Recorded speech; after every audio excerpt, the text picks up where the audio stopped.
Hello everyone. आज हम लोग आईपीएससी में आगे जो मैंने आपसे बोला था कि ललना नियम बताएंगे, ललना नियम का चांस आ चुका है। उसको हम लोग आज पढ़ेंगे ललना नियम को। तो इसमें जो हमने पिछले टर्म पे पढ़ा था या पिछले लेक्चर में बोल सकते हो, पिछले लेक्चर में जो हमने पढ़ा था उसी के आगे मैं आपको लेके चलता हूँ। मैं आपसे बोला था कि ललना नियम बताऊंगा, कुछ इंटरेस्टिंग होगा। तो इंटरेस्टिंग क्या है आपका, ललना एल का मतलब क्या है, लॉन्गेस्ट चेन। चेन जो होगी वो आपकी लंबी होनी चाहिए।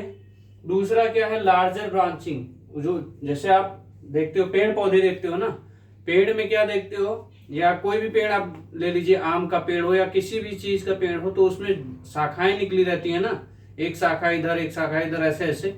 तो जो सबसे लंबी शाखा होती है, ठीक है, वहां उसको हम लोग प्रेफरेंस देते हैं। फिर उसके बाद छोटी छोटी शाखाओं को फिर हम लोग देखते हैं। पहले सबसे लंबी शाखा वाले को देखते हैं, फिर उसके बाद एन फॉर क्या है, नियरेस्ट एटम। नियरेस्ट एटम का मतलब क्या है, जहां से मतलब कोई भी फंक्शनल ग्रुप या कोई भी आपका एटम ऐसा लगा हुआ हो जहां से काउंटिंग करने पे सबसे पहले आए। जो एटम लगा हुआ है या जो ग्रुप लगा होगा वो क्या होगा, सबसे मतलब कार्बन से सबसे पहले। जैसे मान लीजिए कोई भी कार्बन है, मान लीजिए जैसे यहाँ पे है, ठीक है, तो यहाँ पे क्या है, एक दो तीन, तीसरे कार्बन पे है। और अगर इधर से हम काउंटिंग करेंगे तो एक दो तीन चौथे नंबर पे आ रहा है। तो हम वो क्या देख रहे हैं, नियरेस्ट एटम किधर से पड़ रहा है, नजदीक हमारे कौन सा पड़ रहा है, ये वाला, ठीक है। या आप ऐसे सोच सकते हो, नियरेस्ट एटम का मतलब आप ऐसे भी, जैसे आप सड़क पे जाते हो, आप शॉर्टकट खोजते हो ना कि सबसे पास वाला किधर हो, या मान लीजिए बगल में आपके स्टेशन है, तो आप क्या करते हो, जैसे मान लीजिए कोई बाइक वाला है वो घूम के जाएगा, और कोई क्या करेगा, उधर जिसको निकलना है तो वो क्या करेगा, ब्रिज यूज करके उधर निकल जाएगा, और बाइक वाले को घूम के जाना पड़ेगा। तो यहाँ पे नियरेस्ट आपका किसका पड़ेगा, जो आप ब्रिज से जाएगा उसका नियरेस्ट पड़ेगा ना। तो वही चीज यहाँ पे भी है कि यहाँ पे नियरेस्ट आइटम क्या है आपका, कोई भी आपका फंक्शनल ग्रुप हो या कुछ भी हो, बस वो जहां से कार्बन की काउंटिंग कर रहे हैं वहां से सबसे पास में होना चाहिए, ठीक है। फिर इसके बाद ए का मतलब क्या है, अल्फाबेटिकल आर्डर। अल्फाबेटिकल आर्डर का मतलब जैसे आप क्या करते हो, किसी का नाम लिखते हो, या बोर्ड एग्जाम में सबसे खतरनाक रहता है कि जिनका नाम क्या होता है, पहले होता है ए से नाम जिनका होता है सबसे पहले उन्हीं को रखा जाता है, ठीक है। सबसे पहले उन्हीं का रोल नंबर आता है। बोर्ड एग्जाम की बात कर रहा हूँ या कोई भी आप एग्जाम देखते हो तो उसी के अकॉर्डिंग, नाम के अकॉर्डिंग ही होता है। तो यहाँ भी आपका जो आईपीएससी में हम लोग करेंगे, यहाँ भी हम लोग अल्फाबेटिकल लेके चलेंगे। जैसे मान लीजिए अगर आप मेथिल है और एथिल है, तो मेथिल और एथिल में क्या होता है, मेथिल जैसे एम से आ रहा है, ठीक है, और एथिल क्या आ रहा है, ई से आ रहा है। तो ई पहले आता है या एम, आप खुद ही बताइए। ई आता है ना, तो यहाँ पे क्या हो जाएगा, एथिल, ठीक है। तो ऐसे ही हमारे मतलब ये चार नियम थे, मतलब चार नियम क्या, ये एल एल एन ए, ललना, ठीक है। ललना, चाहे आप इसको हिंदी में भी ऐसे लिख सकते हो, ललना, ठीक है। अब ललना का मतलब आप लोग वो मत समझ लीजिएगा जैसे गाना वगैरह में रहता है, जब कोई भी मतलब कोई लड़का या कोई छोटा बच्चा पैदा होता है तो लोग आते हैं, गाना गाते हैं, तो गाना गाते, वो ललना नहीं है, ठीक है। ये ललना का मतलब ये नियम है, ठीक है। या आप इसको ट्रिक बोल सकते हो। और अगर ये आपको पता रहेगा, ये मतलब जो कंडीशन यहाँ पे बता रहा हूँ, अगर कंडीशन आपको पता रहेगा, मैं कहता हूँ आपका आईपीएससी कभी गलत ही नहीं हो सकता।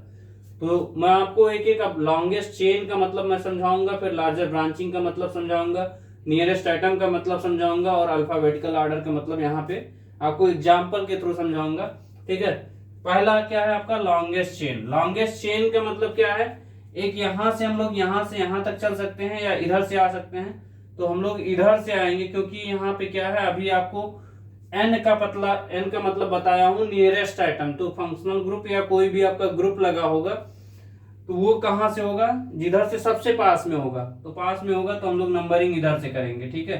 तो इधर से करेंगे तो यहां से आप इधर जा नहीं सकते क्योंकि ये एक दो तीन चार, चार कार्बन है।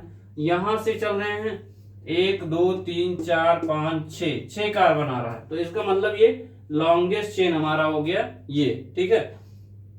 फिर उसके बाद, या लंबी श्रृंखला बोल सकते हो। फिर उसके बाद लार्जर ब्रांचिंग। लार्जर ब्रांचिंग का मतलब जो शाखा बोल सकते हो, ब्रांच मतलब शाखा जो सबसे बड़ी होगी उसको हम लोग प्रेफरेंस देंगे। तो यहाँ पे क्या हो जाएगा, लार्जर ब्रांचिंग का मतलब जैसे आप इधर से यहां से काउंटिंग कर रहे हो, ठीक है, 1 2 3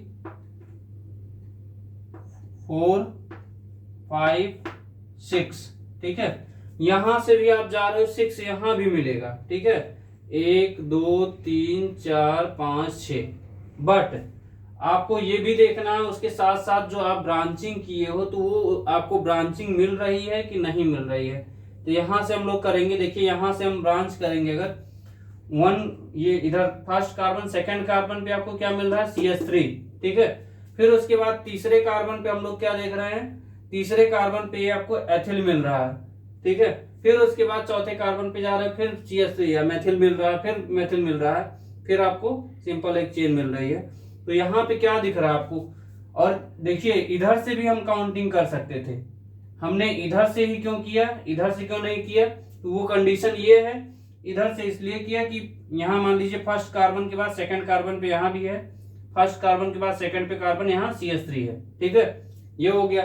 दूसरा फिर थर्ड कार्बन पे देख रहे हैं, यहाँ से थर्ड कार्बन पे एथिल है और यहाँ से थर्ड कार्बन पे मेथिल है, तो आप क्या देते हो प्रेफरेंस, एथिल और मेथिल में किसको देते हो, एथिल को देते हो, तो प्रेफरेंस इसको मिल जाएगा। इसीलिए हम लोग क्या करेंगे, इधर से करेंगे नंबरिंग। फिर इसके बाद देखिए नियरेस्ट एटम है, नियरेस्ट एटम का मतलब आपको बताया ना, जिधर से आपको कहीं आने जाने में पास पड़े, पास पड़ने का मतलब ये आपने कॉलेज जा रहे हो तो हो सकता है कोई ऐसा भी रास्ता आप चूज करते हो कि जिधर से कॉलेज बहुत नजदीक पड़ता हो, या शॉर्टकट कहीं, मतलब जैसे होता है ना, आप क्या करते हो पैदल, उधर से गाड़ी वगैरह या साइकिल वगैरह नहीं जा सकती है, पैदल जा सकते हो, तो आप उधर पैदल वाला शॉर्टकट अपनाते हो। अगर आपके पास साइकिल वगैरह नहीं है, आप पैदल आते हो कॉलेज या जो जहां भी जाते हो, तो वो जाने का तरीका, तो उसका मतलब ये है कि जहां से सबसे पहले आपको कोई भी रास्ता पास मिल जाए। पास मिलने का मतलब देखिए यहाँ से 1 2 3, यहाँ 1 2 3 पे क्या मिल रहा है आपको, ब्रांच मिल रही है। यहाँ पे देख रहे हो 1 2 3 4 पे मिल रहा है, तो इसका मतलब सबसे हमको नियरेस्ट पाना है, मतलब सबसे कम या सबसे पास बोल सकते हो, या पड़ोसी बोल सकते हो, कि जिधर से आपको पड़ोसियों की संख्या ज्यादा मिल जाए, ठीक है। पड़ोसियों की संख्या, और दिक्कत है कभी कभी क्या होता है, पड़ोसी लोगों से दिक्कत हो जाती है, तो दिक्कत होने का मतलब पड़ोसी का मतलब ये दिक्कत नहीं, पड़ोसी का मतलब क्या होता है, हो सकता है कभी आपको प्रॉब्लम आती है, तो वो कभी कभी अच्छे लोग, ऐसा जरूरी नहीं है कि सब पड़ोसी खराब होते हैं, कुछ अच्छे भी होते हैं। मान लीजिए आपको कभी प्रॉब्लम हुई तो आपके पड़ोसी वाले आपको देखते हैं, हाँ भैया क्या हुआ, इनको ले चलते हैं कहीं, अगर मान लीजिए तबीयत खराब है तो क्या करते हैं, लेके जाते हैं, तो वो पड़ोसी भी कभी कभी अच्छे होते हैं, ठीक है। तो यहाँ भी आप क्या देखोगे, पास में कौन पड़ रहा है, 1 2 3 तीसरे कार्बन पे है, तो इसीलिए हम लोग इसको प्रेफरेंस इधर से प्रेफरेंस देंगे, इधर से नहीं देंगे। तो यहाँ 1 2 3 4 5 6। फिर इसके बाद क्या है, अल्फाबेटिकल ऑर्डर। अब अल्फाबेटिकल ऑर्डर का मतलब आपको बता ही चुका हूं, बोर्ड में बोर्ड एग्जाम में आप क्या होता है, आपका नाम जिसका पहले होता है ए से होता है, उसमें भी ए में भी देखा जाता है कि डबल ए किसका है। जैसे मान लीजिए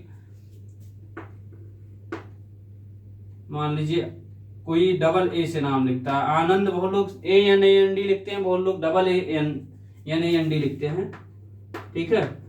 कोई ये आनंद लिखता है, कोई सिंपल आनंद लिखता है, ठीक है, ANAND, ठीक है। तो इन दोनों में प्रेफरेंस इसको दिया जाएगा, ठीक है। प्रेफरेंस इसको इसलिए दिया जाएगा क्योंकि ए आया, ए के बाद फिर ए आया है, और इस वाले आनंद में ए यहाँ आया है और फिर इसके बाद ए के बाद एन आया है, तो पहले ए आता है फिर एन आता है, तो इसीलिए प्रेफरेंस इस वाले को देंगे, ठीक है। तो ये हमारा क्या हो गया, अल्फाबेटिकल ऑर्डर। या यहाँ पे आप देख लीजिए, जैसे इधर से आप देख रहे हो 1 2 3 4 5 6, मतलब 1 2 3 4, 4 नंबर पे कार्बन है, ठीक है। इधर से भी 1 2 3 4 5 नंबर पे कार्बन है, तो यहां से हम लोग पहला नंबर, तो इधर से हम लोग काउंटिंग करेंगे, काउंटिंग इधर से होगी 1 2 3 4 5 6 7 8, काउंटिंग तो इधर से हो गया। अब फिर उसके बाद अब यहां देखिए उसी सेम कार्बन पे क्या लिखा हुआ है, CH3 लगा हुआ है, और इस पे C2H5 लगा है, CH2 CH3 लगा हुआ है, इसी को हम लोग एथिल बोलते हैं। तो यहाँ पे आप क्या देखोगे, अल्फाबेटिकल ऑर्डर। अब ये CH3 को हम लोग मेथिल बोलते हैं, M से लिखा जाता है, और इसको C2H5 को हम लोग एथिल बोलते हैं, ये ई से लिखा जाता है। तो पहले आप उसमें देखोगे ए से जेड में देखोगे, अल्फाबेट में देखोगे तो ई पहले आता है, ठीक है, एम बाद में आता है। तो आप क्या प्रेफरेंस क्या दोगे, ई को दोगे, ठीक है। तो एथिल को दिया जाएगा। तो जब नंबरिंग किया जाएगा, अभी बस देखिए आपको अभी लिखना नहीं बता रहा हूं, अभी बस ये नियम बता रहा हूं कि मतलब होता कैसे है, क्योंकि नियम पहले पता होना चाहिए फिर लिखना आपको आएगा। नियम पता नहीं रहेगा, आप लिखना शुरू कर दोगे तो नहीं समझ में आएगा। इसीलिए पहले आपको नियम बता दे रहे हैं कि कब कहाँ क्या और कैसे लिखना है, ठीक है, कब क्यों कैसे, ठीक है। तो यहाँ पे आप पहले इसको नोट कर लीजिए। फिर इसके बाद अभी इसका प्रेफरेंस ऑर्डर आपको पता होना चाहिए कि कौन सा ग्रुप लगा होगा, कौन सा ऐसा फंक्शनल ग्रुप को पहले हम लोग प्रेफरेंस देंगे, किस फंक्शनल ग्रुप को बाद में देंगे। तो पहले इसको तो हम पढ़ेंगे, फिर फंक्शनल ग्रुप जो ये प्रेफरेंस पढ़ेंगे, उसके बाद हम लोग स्टार्ट करेंगे एल्केन, फिर एल्कीन, फिर एल्काइन। फिर जितने ये आपके फंक्शनल ग्रुप होते हैं, मान लीजिए अल्कोहल हो गया, फिर उसके बाद कीटोन हो गया, एल्डिहाइड हो गया, इन सब का पहले हम लोग रूल पढ़ लेंगे, उससे रिलेटेड एक दो छोटे छोटे नाम देख लेंगे। फिर उसके बाद हम लोग मिक्स करके चलेंगे, क्योंकि अगर आपको सब नहीं पता रहेगा, आप फिर हो सकता है किसी में कुछ और लगा दो, एल्डिहाइड में अल लगता है तो ऑल लगा दो, ओयल लगा दो, तो गलत हो जाएगा, ठीक है। क्योंकि कल नियम बताया था, एल्डिहाइड में अल लगता है और OH में क्या लगता है, ऑल लगता है, ठीक है। तो पहले इसको नोट करिए, फिर हम लोग आते हैं अपने पहले प्रेफरेंस वाले पे, फिर उसके बाद alkene, alkyne, alkene, alkane, alkene, alkyne, ठीक है, उसको करते हैं। जल्दी से इसको नोट करिए पहले।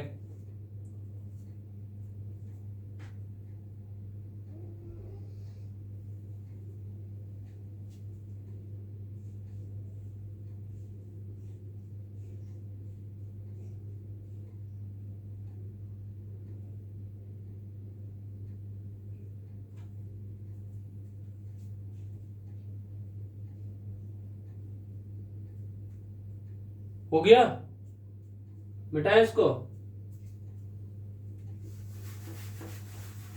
लगना समझ में आ गया ना। देखिए ये आप किसी भी उसके लिए कर सकते हैं, ठीक है। आप अगर ध्यान से देखेंगे तो आपको हर IPSC नाम आपको समझ में आएगा कि हाँ सब ललना नियम से ही चल रहा है, ठीक है।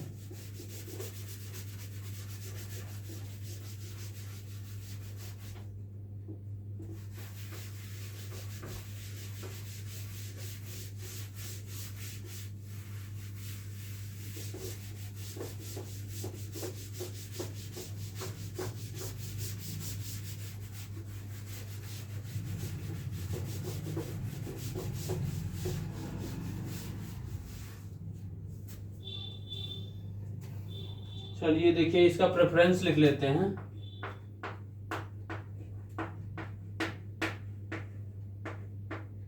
प्रेफरेंस पहले किसका किसका होगा, सबसे पहले आपका COOH ग्रुप होगा, कार्बोक्सिलिक ग्रुप। फिर उसके बाद COOR ग्रुप हो जाएगा। फिर इसके बाद COR नहीं, SO3H सल्फोनिल ग्रुप, SO3H। फिर उसके बाद COOR, फिर इसके बाद COX, फिर CONH2, COX। फिर उसके बाद X की जगह पे आप Cl लिख सकते हो, Br लिख सकते हो, ठीक है। तो यहाँ पे CONH2 ग्रुप। फिर इसके बाद आपका क्या आ जाएगा, Cn ग्रुप, फिर CHO, फिर ketone, C triple bond N, फिर C डबल बॉन्ड OH, फिर कीटोन। फिर इसके बाद कीटोन के बाद क्या हो जाएगा, SH, फिर उसके बाद NH2, SH, फिर NH2 अमीन। फिर इसके बाद हम लोग क्या करेंगे, क्या हो जाएगा preference, carbon carbon triple bond, फिर carbon carbon double bond, carbon carbon triple bond, फिर कार्बन कार्बन डबल बॉन्ड, ठीक है। कार्बन कार्बन ट्रिपल बॉन्ड, फिर कार्बन कार्बन डबल बॉन्ड, फिर उसके बाद कार्बन कार्बन सिंगल बॉन्ड।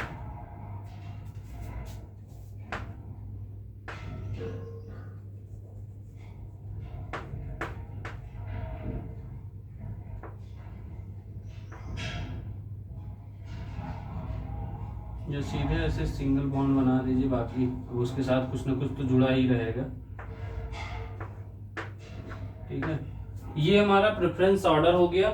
अब इसके बाद हम लोग चलेंगे, जैसे एल्केन पहले देखेंगे, अभी एग्जाम्पल वगैरह नहीं करेंगे, अभी सिंपल सिंपल, जैसे मान लीजिए सिंपल 1 कार्बन का, फिर 2 कार्बन का, 3 कार्बन का, 4 कार्बन का, ऐसे निकला तो उसका भले लिख लेंगे। बाकी जब आप एक बार पूरा पढ़ लेंगे फिर उसके बाद हम लोग नेमिंग स्टार्ट करेंगे, क्योंकि वहां से आपको अभी नेमिंग स्टार्ट करेंगे कोई मतलब नहीं निकलेगा, क्योंकि बीच में आपको फिर बताना पड़ेगा, अच्छा OH लग रहा है तो ये अल्कोहल है, या एल्डिहाइड लग रहा है तो इसको अल लिखेंगे। ठीक है, तो वो बताना पड़ेगा फिर से, तो उससे बढ़िया है पहले हम लोग वो उसको पढ़ लेंगे, फिर उसके बाद इकट्ठा क्वेश्चन करना शुरू करेंगे।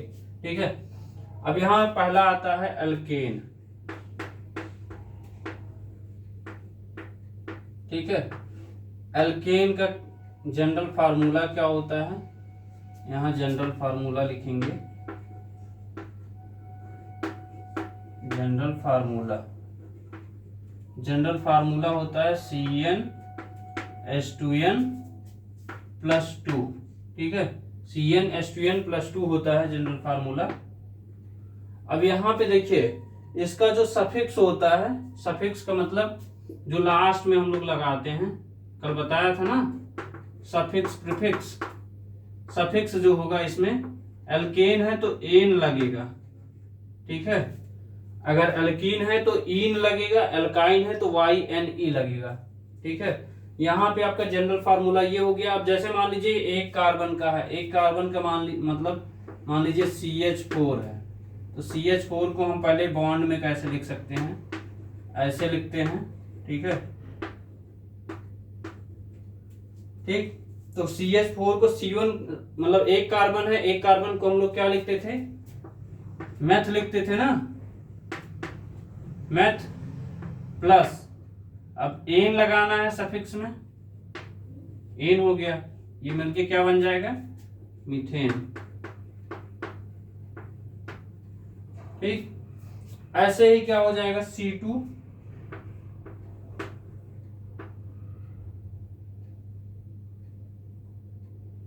यहां पे क्या हो जाएगा C2H6 हो जाएगा, C2H6, 2 कार्बन, C2H8 हो जाएगा, कार्बन कार्बन सिंगल, 3 3 6, सही है, C2H6 ही हो जाएगा। C2H6 का हम लोग कैसे लिखेंगे, पहले इस स्ट्रक्चर के फॉर्म में इसको लिखते हैं, कार्बन कार्बन 2 हो गया, 1 हाइड्रोजन यहाँ, 1 हाइड्रोजन यहाँ, यहाँ 1 हाइड्रोजन यहाँ, 1 हाइड्रोजन यहाँ। अब देखिए कार्बन कार्बन, अब इसमें देखिए 2 कार्बन है, 2 कार्बन को हम लोग क्या लिखते थे, एथ लिखते थे, मैथ एथ होता था, एथ प्लस एन, ये क्या हो जाएगा, इथेन, ETHANE। अब यहां देखिए एन ही आपका आ रहा है लास्ट में।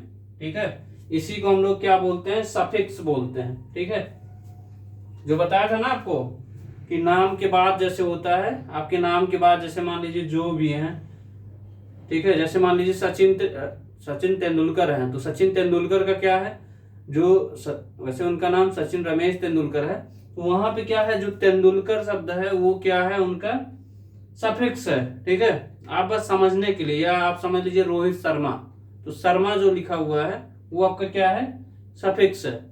या विराट कोहली, तो ये जो कोहली शब्द है ये आपका क्या है, सफिक्स है। या जिनको भी आप पसंद करते होगे, जो भी आपका प्लेयर फेवरेट होगा, उनको आप उनके नाम के आगे जो भी लिखा रहता है वही आप समझ लीजिए।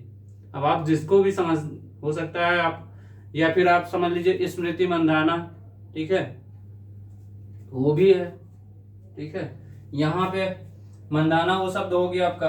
अब यहाँ देखिए मान लीजिए C3 ले लिए आपने, C3 लिया। अब यहाँ देखिए पहले फार्मूले पे आप डायरेक्ट चाहे इस तरह आप पुट करके कर लो, अगर 1 पुट कर दोगे यहाँ पे C1, ठीक है, जैसे मान लीजिए बहुत लोगों को नहीं पता होगा कि ये आया कहाँ से, तो C1 हमने पुट किया, 1 पुट किया, यहाँ क्या हो गया 1 पुट किया, तो 2 + 2, तो ये C हो गया और यहाँ CH4 हो गया, मतलब H कितना आया 4, तो ये CH4 हो गया। ऐसे ही अगर 2 पुट करोगे तो यहाँ कितना आ जाएगा C2, और H कितना आ जाएगा 2 पुट करोगे तो 4 + 2 6 हो गया। C3 पुट कर दो, तो C3 पुट करोगे तो यहाँ H का आ जाएगा C3H8। अब यहाँ C3H8 का क्या हो जाएगा HC, पहले 3 कार्बन हम लोग लिख लेते हैं, ठीक है। फिर यहाँ एक H यहाँ हो गया, एक H यहाँ हो गया, एक H यहाँ हो गया, एक H यहाँ, एक H यहाँ। तो यहाँ पे ये क्या आ गया 1 2 3, 3 कार्बन को हमने क्या बोला था मेथ एथ प्रोप। अब प्रोप लिखा है तो प्रोप लिख लो,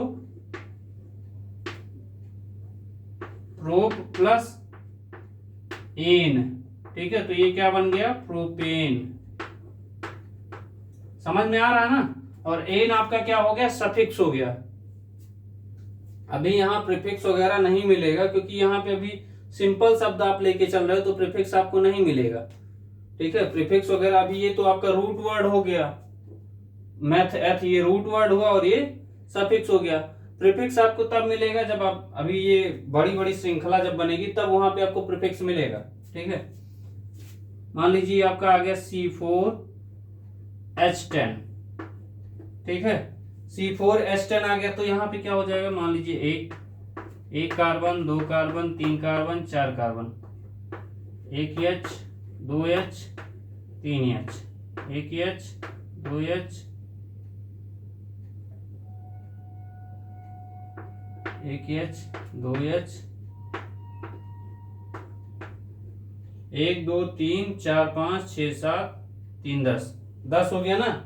अब यहाँ क्या देख रहे हो आप 1 2 3 4 कार्बन है, तो 4 कार्बन को हम लोग क्या लिखते हैं ब्यूट प्लस इन, क्या बन गया ब्यूटेन।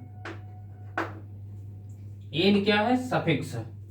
इस तरह ये आप देखिए, आप इसमें आप बढ़ाते चले जाओगे, पेंट हो जाएगा पेंटेन, हेक्स हेक्सेन, 7 कार्बन आ जाएगा तो आपका ये हेप्टेन हो जाएगा, 8 कार्बन ऑक्टेन, 9 कार्बन हो गया नोनेन, 10 कार्बन हो गया डेकेन। तो इस तरह ये बढ़ता चला जाएगा। तो ये बस आपको ये दिखाना है कि अगर कार्बन कार्बन सिंगल बॉन्ड आ रहा है तब के लिए क्या हो जाएगा, ये हमारा बनेगा, या आप बोल सकते हो एल्केन की तरह रहेगा। तो ये आपका सिंपल ऐसे बनाएगा। एल्केन में क्या होता है एन जुड़ता है, फिर इसके बाद आता है आपका एल्कीन, एल्कीन में इन जुड़ता है, और एल्काइन में YNE, इन वो भी उसको हम लोग प्रोनाउंसिएट करते हैं, बट YNE होता है, ठीक है। या आइन बोलते हो, ठीक है, इन ना बोल के आइन बोलते हो, आइन, एन इन आइन, ठीक है। चाहे आप आइन बोलते हो या YNE आप लिख सकते हो, ठीक है। तो इसको नोट करिए। फिर इसके बाद हम लोग आते हैं एल्केन, एल्कीन में यहाँ एल्कीन होगा, AL होगा, मिस हो गया एल्केन। फिर इसके बाद आपका आएगा एल्काइन, और एल्कीन के बारे में डिस्कस करेंगे, ठीक है। इसको जल्दी से नोट करिए, फिर हम लोग डिस्कस करते हैं नेक्स्ट।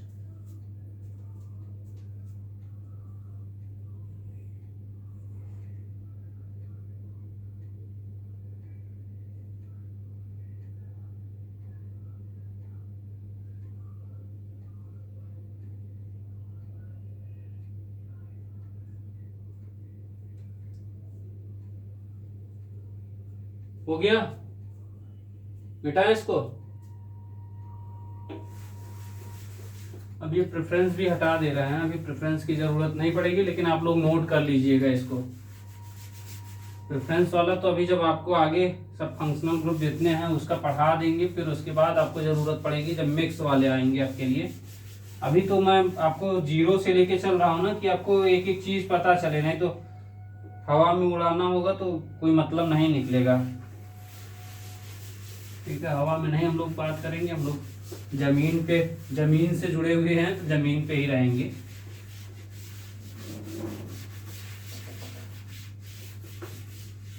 देखिए इसके बाद आता है एल्कीन।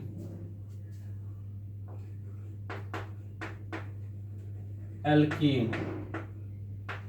एल्कीन का क्या हो जाएगा, इसका आपका जनरल फार्मूला आपका क्या आ जाएगा,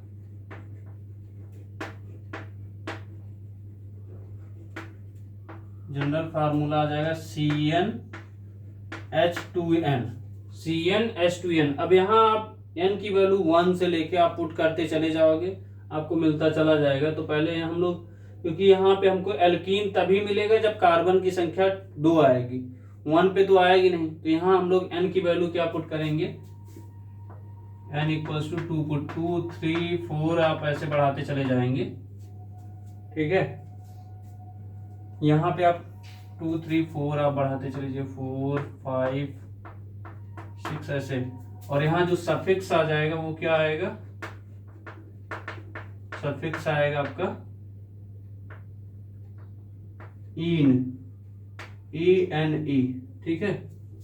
अब यहाँ देखिए पहला, जैसे मान लीजिए हम लोग पहला वो लेते हैं, पहला आइटम लेते हैं, तो ये n इक्वल्स टू 2 रखेंगे, तो ये क्या बन के आएगा, C2H4, ठीक है। C2H4 आ जाएगा। तो इसको हम लोग कैसे बनाएंगे, पहले इसका स्ट्रक्चर कैसे बनाएंगे, 2 कार्बन ले लीजिए, ठीक है, क्योंकि यहाँ हमको ईन बनाना है तो डबल बॉन्ड होना चाहिए। फिर उसके बाद यहाँ एक H यहाँ लगा दीजिए, एक H यहाँ लगा दीजिए, एक H यहाँ लगा दीजिए, क्योंकि कार्बन की बैलेंसी हमको कंप्लीट करना है। तो ये क्या हो गया, C2H4।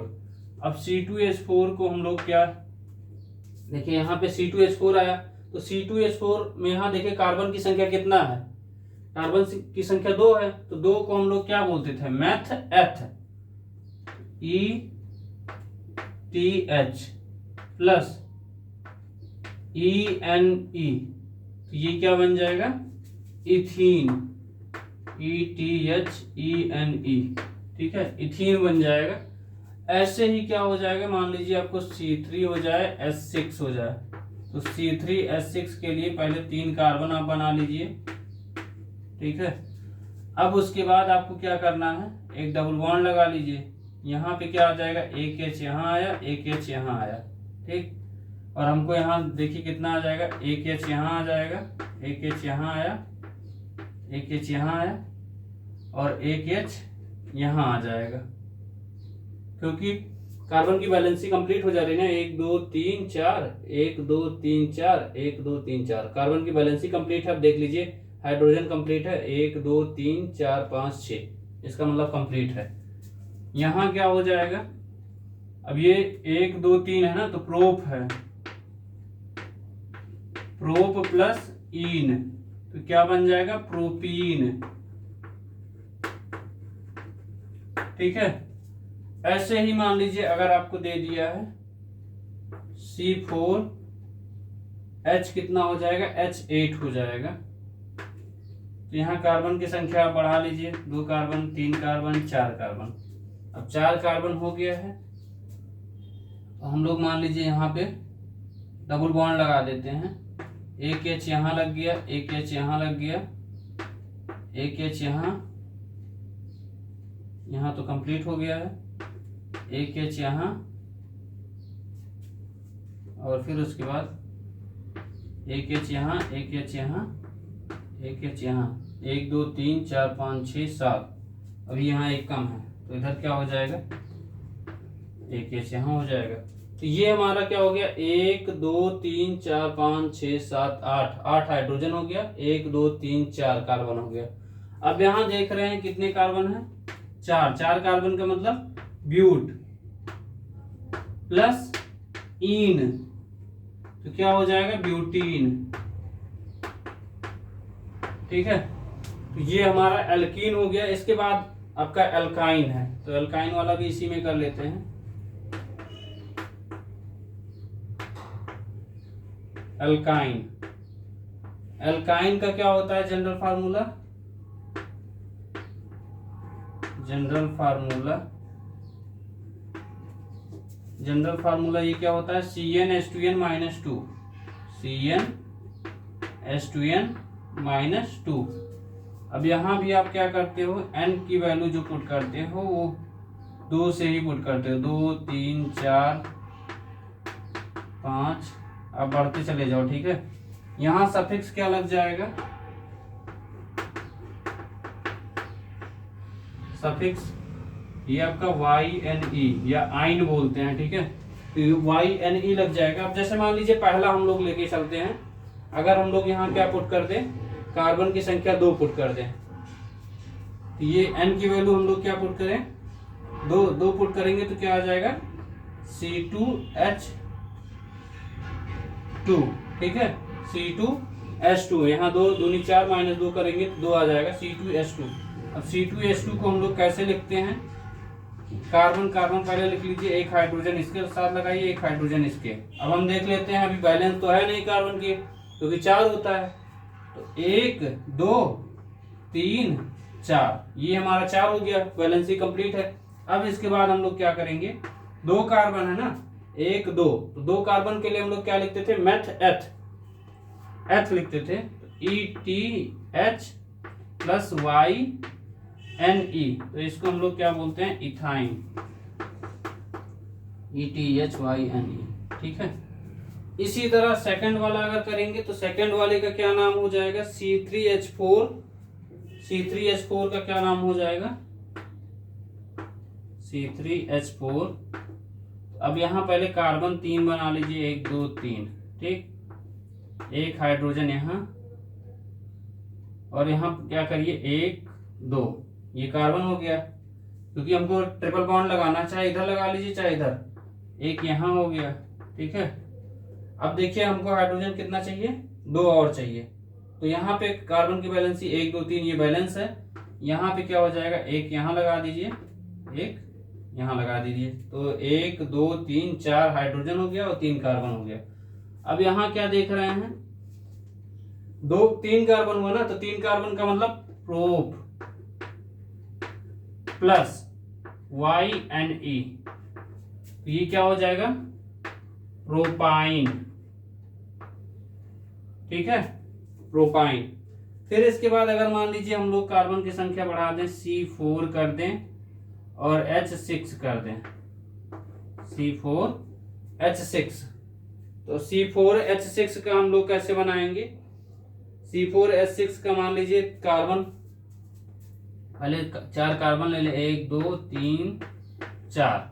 अब ये 4 कार्बन हो गया, तो 4 कार्बन में यहाँ पहले किसी एक का आप क्या करिए, एक ट्रिपल बॉन्ड लगा के उसके साथ हाइड्रोजन ऐड करिए, एक हाइड्रोजन ये ऐड हो गया, ये इसकी कार्बन की बैलेंस कंप्लीट हो गई, इसकी बची है तो एक यहाँ लगाइए, एक यहाँ लगा दीजिए, इस कार्बन की बैलेंस कंप्लीट, एक यहाँ एक यहाँ एक यहाँ, तो ये कार्बन की बैलेंस कंप्लीट हो चुकी है।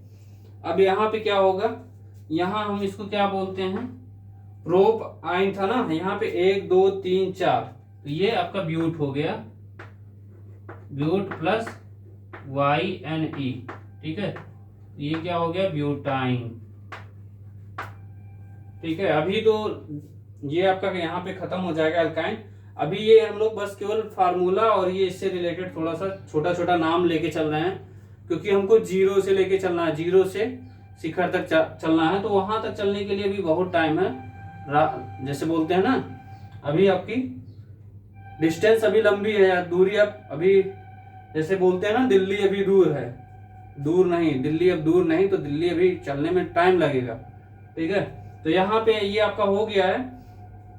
अब इसके बाद देखिए नेक्स्ट क्लास में हम लोग पढ़ेंगे, तो नेक्स्ट क्लास में अभी ये एल्केन एल्कीन एल्काइन, देखिए ऐसे ऐसे टॉपिक को लेके चल रहे हैं कि मतलब उससे रिलेट हो रहा, जैसे एल्केन से एल्कीन, एल्कीन से एल्काइन, तो ये एक दूसरे से क्या कर रहा है, रिलेट कर रहा है। तो इसके बाद जो अभी आपके आएंगे फंक्शनल एल्डिहाइड, कीटोन, फिर उसके बाद OH ग्रुप और भी जितने कार्बोक्सिलिक ग्रुप, सबका जिनका फार्मूला जो होगा, जैसे इसमें हमने बताया है वैसे सबका बताएंगे, और धीरे धीरे करेंगे। ये नहीं कि एक ही साथ में सोचो एक ही दिन में हम पूरा पढ़ लें, तो एक ही दिन में हमको नहीं पढ़ना, धीरे धीरे करके पढ़ना है, क्योंकि सीखना है और सिखाना है आपको। मैं भी सीख रहा हूँ और आपको भी सिखा रहा हूँ, तो एक ही चीजें साथ साथ नहीं ले सकते कि मतलब एक ही बार में आप सोचिए कि जैसे होता है ना कि एक ही बार में तुम सोचो पेट भर जाए और फिर भरा रहे, तो वो पॉसिबल नहीं है। पेट भरने के लिए मतलब थोड़ा थोड़ा खाते रहिए। अब सोचो एक हफ्ते में तुम जैसे पनीर खा रहे हो, पनीर एक हफ्ते में ढेर सारा खा लिए, फिर 2 दिन भूखे रह रहे हैं, तो वो उस तरह खाना नहीं खाना है, आपको कंटिन्यूअस खाना है। कंटिन्यूअस का मतलब थोड़ा थोड़ा करके खाइए, बट डेली खाइए। तो वही है, ये थोड़ा थोड़ा करके हम लोग पढ़ेंगे। अभी ललना नियम परेशान बिल्कुल मत होइए, ललना नियम का बता दिया हूँ रूल क्या है। बाकी आपको ललना नियम का यूज अभी आपको जब ये सब पूरा पढ़ लेंगे तब उसके बाद हम लोग करेंगे। तो इसको आप जल्दी से नोट कर लीजिए, फिर उसके बाद हम लोग नेक्स्ट क्लास में मिलते हैं। और नेक्स्ट क्लास में और भी जैसे जो भी आपके फंक्शनल ग्रुप हैं उनके उनसे रिलेटेड जो भी फार्मूला और ये सफिक्स प्रीफिक्स जो भी लगेगा, सफिक्स वगैरह, वो सब हम लोग बात करेंगे। तो अभी के लिए आज इतना ही। Thank you.